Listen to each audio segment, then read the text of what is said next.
Hi friends, नमस्कार मित्रांनो. संध्याकाळ झाली. गुड इव्हनिंग सगळ्यांना.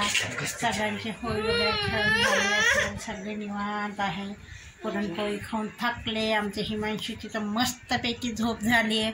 मला तर काही झोपायला भेटलं नाही आणि कपडे इतके होते. आम्ही आंघोळ्या झाल्यावर होळी खेळलो म्हणून 2-2 ड्रेस झाले, प्लस कालच्या यांचं ऑफिसचं 3-3 ड्रेस पडले. तर मित्रांनो, हे बघा आमचं चालले. आता दिवाबत्तीची वेळ होऊन गेली, दिवाबत्ती झाली आहे. बघा दिवाबत्ती करून घेतली आम्ही आणि आता भाजीला जाऊन आली मी. हे बघा भाजीला गेलती, म्हटलं आता उद्यापासून ऑफिस चालू होणार आहे म्हणून म्हटलं भाजीला जाऊन या. आणि भाजीला गेली आणि हे गवार आणली. आणखीन काय आहे तर भेंडी आणली.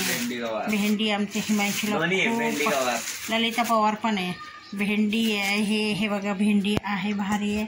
आणि त्यात वांगे आणले. हिमांशीला आमचे वांगे आवडतात, तर आमच्या हिमांशीला खानदेशी वांगे आवडतात. हां, म्हणून घोटेल भाजी आणि डाळ बट्टी आवडती म्हणून मी मोठे मोठे वांगे आणले.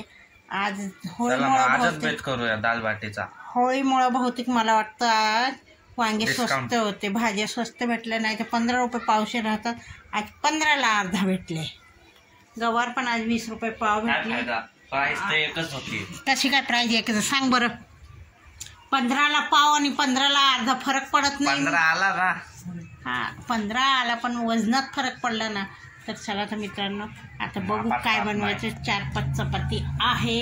हिमांशीला तर येऊन जाऊन खिचडी, पण मी खिचडी काही बनवणार नाही म्हणून दाल बाटी. आता आज मी 8 वाजेपासून उठली तर तेव्हाची कामच करते. आत्ता पण मार्केटला गेली आणि भाजी घेऊन आली आणि भाजीला गेलती म्हणून भाजी घेऊन आली. आता मंदिरात गेली नाही. 7:30 पावणे 8 झाले. म्हटलं जाऊ दे मंदिरात नाही. आणि उलट मला काय म्हणते, मम्मी हे आण ना. काय आण म्हटलं. भेळ ओली भेळ. हे मुलांनी आणावं की आईनी आणावं मार्केटला जाऊन. मार्केटला जातो त्यांनी. आता भेळचं मार्केट जरा लांब आहे, मग ह्यांनी आणावं. तर म्हटलं आता बघू काय आणायचं काय नाही. सध्या माझं चाललंय आता स्वयंपाकाचा काय बेत बनवा. तनिष्का जेवली 3-3:30ला. आम्ही जेवलो 2-2:30ला. पुरणपोळीचं जेवण जरा भारी असतो म्हणून म्हटलं बघा काहीतरी बनवायचं. आता बघू काय बनवायचे काय नाही. तर आता इथे मी भाजी निवडणार आहे आणि स्वयंपाक बघणार आहे काय बनवायचं काय नाही. डाळ भात तर बनवणार नाही, भाताचा प्रकारच नाही. भात खाऊन नुसतं फुगत चाललंय. बघू चला तर मित्रांनो, हे बघा आता हिमांशीचे पप्पा निवडताय भाजी. हिमांशू खातोय किमान चारा. भूक लागल्यावर काहीतरी रोटी पापड. बघा तनिष्का पण खाते. आता मी हे बाहेरून कपडे वाळून गेले, आता आणले मी. आता ही कपड्यांची घडी घालते. रोटी पापड मस्त लागतं मुलांना. हे बघा असं करायचं. खरं तर चौखनी कापायची असतात, पण मी चौखनी कापले नाही. शिळ्या चपात्या असतात ते मस्तपैकी वाळू द्यायचं. वाळल्यानंतर असे कढईमध्ये फ्राय करायचे. हे बघा कढईमध्ये, आणि असे पापड घात होतात बघा, छान लागतात.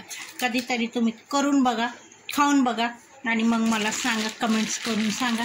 2-3 चपात्या पण आपल्या शिळ्या राहिल्या आणि कडक झाले, कुणी खात नाही, तर असं फ्राय करायचं म्हणजे मुली आवडीने खातात. त्याच्यावर तेल तिखट मीठ आणि चटणी पावडर टाकायची आणि खायचं. ते पण छान टेस्टी लागतं, ते कुरकुरेगत लागतं. तर चला तर मित्रांनो, आता माझं झालं हे कपड्याची घडी घालावं म्हटलं. कपड्याची घडी घालते. कपडे वाळून गेले आणि आज खूप गरम होते. तनिष्का बघा पूर्ण डाटा संपून टाकला. आज तिने 1.5 GB. तर आज पप्पांच्या मोबाईलमध्ये गेम बघते आणि कशी झोपून खाते. बघा काय लावले.